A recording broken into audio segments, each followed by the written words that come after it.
नमस्कार प्रभाती किचन रे आपण समस्त को मो तरफ अनेक अनेक स्वागत। आज आमे बनैबा पम्फलेट माछर बेसर। ताहले चलंतु स्टार्ट करबा आजिर रेसिपी।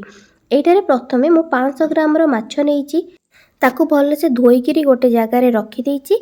सेतिरे एबे गोटे चमच लूण, गोटे चमच हळदी सहित गोटे फाळ लेंबूर रस को देइकिरी सेटा को भल से मु गोळेई नेइची। तापरे एबे गोटे कड़ाई गरम करिची। कड़ाई गरम करके सेथिरे मु 2 बड़ चामच सोरिष तेल देइची। तेलटा भल से गरम हो सारा पर कड़ाई रे एबे मु माछ को देइची भाजीबा पई। एठी देखो मु सबतक माछ देई देइची कड़ाई रे भाजीबा पई। एबे प्रथमे मु जो लेंबूर रस देइथिली, जदि आपण चाहिबे लेंबूर रस देई परिबे, जदि चाहिबे न देले मध्ये चलिबो। लेंबूर रस देबा द्वारा माछरे थिबा आमिष बास्ना टिके कमी जाई थाए, सेथिबे मु एठी लेंबूर रस देइथिली। एठी देखंतु सबुतक माछ दे देइची कड़ाई रे मु भाजीबा पई। गोटे साइड हेई जिबा परे मु तार आर साइडटा उल्टै देबी। गोटे साइड माछ हबा पई मु एठी कड़ाई रे देई देइथिली। गोटे साइड हेई जिबा परे मु एबे तार आर साइड को उल्टै देउची भाजी हबा पई। आपण माने वीडियोटी आरंभ रु शेष पर्यंत देखंतु। आउ जदि वीडियोटी भलो लागिबो ताहले लाइक सहित शेयर करि देबे। शेयर करबा सहित जदि मो चैनल रे नुआ थिबे ताहले सब्सक्राइब मध्ये करि देबे। सब्सक्राइब करबा सहित पाखरे थिबा छोटो बेल आइकन को मध्ये क्लिक कर देबे, जहा द्वारा मु जहा भी वीडियो नेक्स्ट अपलोड करबी ताहार नोटिफिकेशन आपण पाखरे पहुंची परिबो। एठी देखंतु माछ भजा मोर हेई गलानी।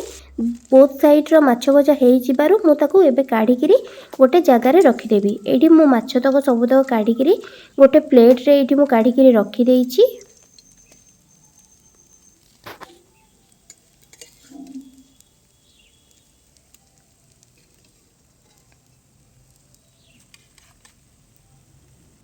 एटी माछ तो सब मु काढ़ी रखी देइची।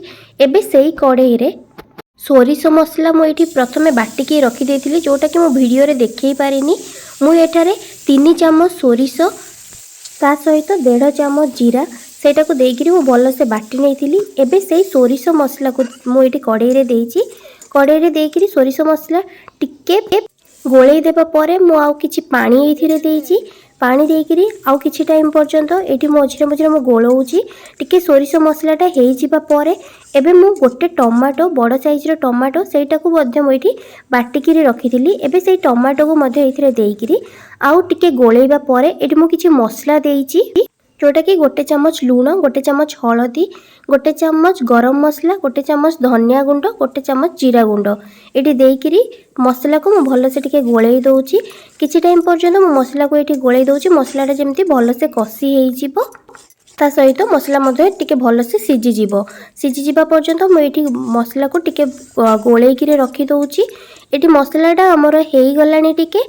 एबे मु भाजी की रखिथिबा माछ को एथिरे देइकिरी ताकू भल से मसला सहित गोळेई देबी, जेमिति माछटा मसला सहित भल से गोळेई हेई जिवो।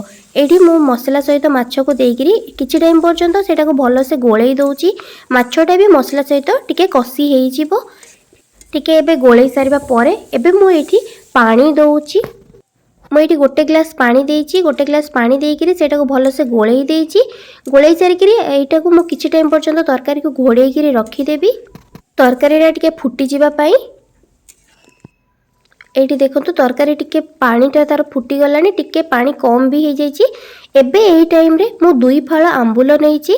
ए 2 फाळ आंबुल को नेइकिरी मु एठी तरकारी देइची। तरकारी देइकिरी आउ किछि टाइम पर्यंत मु गोळेई देबी। गोळेई किरी आउ किछि टाइम पर्यंत मु घोड़ेई किरी रखी देबी। बेसर रे जदि आंबुल दउछंती ताहले तरकारी टेस्ट बहुत भल आसी थाए, खाइबा पे बहुत भल लागि थाए। आपण माने भी एई प्रोसेस रे बनांतु। केमति लागुची मो सहित कमेंट सेक्शन रे शेयर करिवे। आशा करूची कि वीडियोटी आपनको भल लागिथिबो। आ जदि भल लागिथिबो ताहले लाइक सहित शेयर कर देबे। धन्यवाद।